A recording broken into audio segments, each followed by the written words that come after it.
மேஷம் ராசி. ஸோ மேஷம் ராசி உங்களுக்கு வந்து பெயர்ச்சிகளுடைய இந்த காம்போ என்ன செய்யும்? ஏப்ரல் மாத ராசி பலன்ல நம்ம தெளிவா பார்க்கணும்னா, உங்களுக்கு வந்து 14த் ஆஃப் ஏப்ரல் சூரியனுடைய அந்த பெயர்ச்சி தான் தமிழ் புத்தாண்டு. ஏன்னா சூரியன் வந்து எப்பல்லாம் உங்களுக்கு வந்து மேஷம்ல வர ஒரு ஆண்டுடைய துவக்கம்.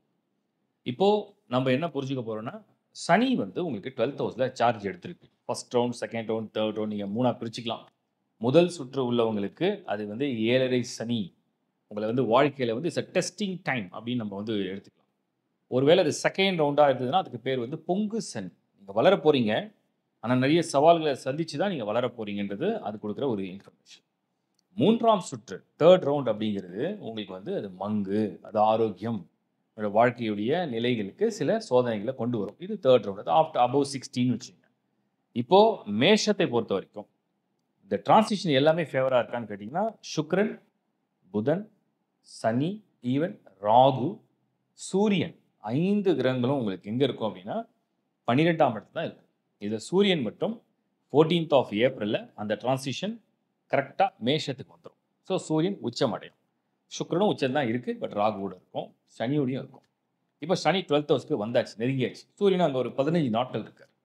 குரு மட்டும் உங்களுக்கு ரொம்ப பெரிய ஒரு ஆதரவான விஷயமா 2ஆம் இடமான வாக்குஸ்தானத்துல இருப்பார். செகண்ட் ஹவுஸ்ல அவர் வந்து உங்களுடைய கமிட்மெண்ட்ஸ் குருவும் சுக்கிரனும் பரிவர்த்தனை பண்ணியிருப்பாங்க. இதான் பிளானட்டரி பொசிஷன். சரி எல்லாமே சொன்னோம். ஒரு முக்கியமான கிரகம் என்ன அப்படின்னா, உங்களுடைய ராசிநாதன். மேஷ ராசி அல்லது மேஷ லக்னத்தை சேர்ந்த செவ்வாய். நீச்சமா இருக்கக்கூடிய மந்த் இது. நீச்சம்னா பலகீனமான இடத்துக்கு அவர் போறார்.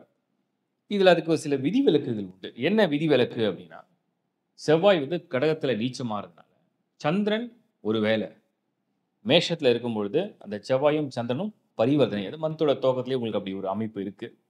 மறுபடியும் வந்து 9த் அண்ட் 10த் இந்த ரேஞ்ச்லாம் உங்களுக்கு செவ்வாயோட இணையக்கூடிய நீச்ச பங்க ராஜயோகத்த குடுக்கும். அகைன் விருச்சிகத்துல சந்திரன் போகும்போதும் பரிவர்த்தனை யோகத்துல ஆக்டிவேட் ஆகும். அகைன் செவ்வாய்க்கு 7த் ஹவுஸ்ல பொசிஷன் எடுக்கும்போதும் இந்த நீச்ச பங்க ராஜயோகத்த ஆக்டிவேட் பண்ணும். ஸோ நம்ம வந்து கிட்டத்தட்ட அவுட் ஆஃப் 30 டேஸ் 30 நாட்கள் வச்சுங்க ஏப்ரல. 30 நாட்கள்ல உங்களுக்கு வந்து ரஃப்லி ஒரு 10லேருந்து 11 நாள் இந்த நீச்ச பங்கத்துக்கு வழி வகுக்கும். ஆன் அண்ட் ஆஃபா இருக்கும். கன்டினியூவா இருக்காது. சரி, இப்ப நாம என்ன புரிஞ்சுக்கலாம்? பலன் என்ன? ஏப்ரல் மாதம் என்ன நடக்க போகுது? ரொம்ப பெரிய லெவல்ல உங்களுக்கு எதிர்பார்ப்பு எதுவும் இல்ல. இந்த லைஃப் அப்படியே போனா போதும். இந்த வேலை அப்படியே கன்டின்யூ ஆனா போதும். இந்த வாழ்க்கை அப்படியே கன்டின்யூ ஆனா போதும். ஏதோ ஓரளவுக்கு இது வந்து ரொம்ப சிம்பிளா, அழகா போனா போதும்னு நெனைச்சீங்கன்னா, பிரச்சனை எதுவும் இல்ல.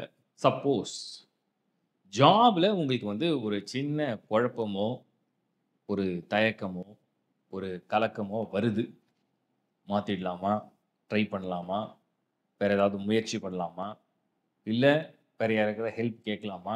பிசினஸ் ஸ்டார்ட் பண்ணலாமா? ஏன்னா இப்ப தான் அந்த 7 சனி வந்தா தான் மைண்ட்ல வந்து நெறைய விஷயம் தோணும்.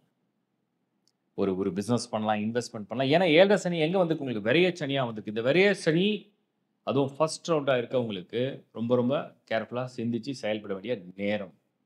ஸோ ஏப்ரல்ல உங்களுக்கு பலவிதமான எண்ண அதிர்வுகள் அப்படியே ஓடும். அது இதுன்னு ஓடும். பட் என்னுடைய ஒரு பிரிடிக்ஷனா நான் என்ன சொல்றேன்னா, இத வந்து அப்சர்வ் பண்ற மந்தே தவிர, முயற்சி எடுத்து ஒரு சேஞ்சஸ உடனே அக்செப்ட் பண்ற ஒரு மந்த் இது கிடையாது. So job, profession, business, money, finance இந்த 4 மேட்டர் நம்ம ஒண்ணா கனெக்ட் பண்ணிடலாம். பொருளாதாரம், வேலைவாய்ப்பு, தொழில், நீங்க செய்ற முயற்சி. இந்த 4மே அப்படியே கொஞ்சம் இழு இழுக்கும்.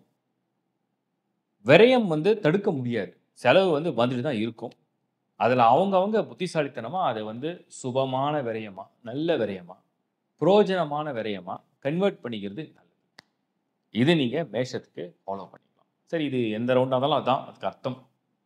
பிரார்த்தனையை கைவிடாதீங்க. எவ்ரிடே இந்த மார்னிங் நீங்க வீட்ட விட்டு கிளம்புறீங்க அப்படின்னா, ப்ரே காட். உங்களுக்கு யார் மேல நம்பிக்கை இருக்கோ, எந்த இறை சக்தி மேல உங்களுக்கு நம்பிக்கை இருக்கோ, இல்ல உங்களுக்கு ஒரு ஒரு பிராக்டிஸ் ரொம்ப வருஷமா நீங்க ஒரு பிராக்டிஸ்ல இருக்கீங்க அப்படின்னா, அத வந்து செஞ்ச பிறகு நீங்க வந்து உங்க வேலைக்காக வெளியில கிளம்புங்க. இது வந்து உங்களுக்கு ஒரு பாசிட்டிவான ஒரு புரொடெக்ஷன் இருக்கும். 2வது ஒரு வேகமான முடிவுகள் எடுக்கிறதுக்கு ஏப்ரல் மாதம் 2025 சரியான மாதமா நான் பிரெடிக்ட் பண்ணல. அதனால ரொம்ப ஸ்லோவா அப்சர்வ் பண்ணி, ரொம்ப நிதானமா ஒவ்வொரு முடிவையும் நீங்க எடுத்தீங்கன்னா, ரொம்ப சேஃபா இருப்பீங்கிறது என்னுடைய முதல் கருத்து.